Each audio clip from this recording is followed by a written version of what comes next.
হ্যাঁ দেখো, একটা কোশ্চেন দিয়েছে, বলছে A B can do a work in 12 days, B and C in 15 days and C and A in 20 days. If A B and C work together they will complete the work in.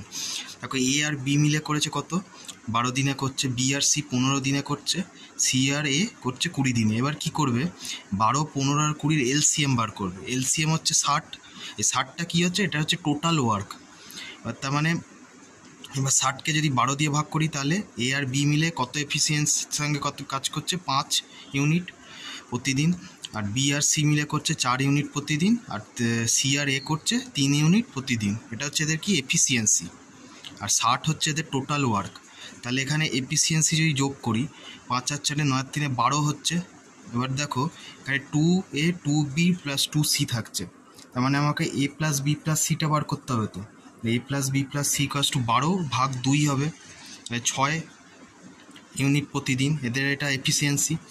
এবার কত দিনে কাজ শেষ করছে এটা বার করতে গেলে total work divided by efficiency of A and B and C, এটা বার করতে হবে। তাই টোটাল ওয়ার্ক হচ্ছে 60 আর এফিসিয়েন্সি হচ্ছে 6। তাহলে 60 ভাগ 6 করলে 10 দিনে কাজটা শেষ হবে। মানে অপশান সি এটাই এর কারেক্ট অ্যান্সার হবে।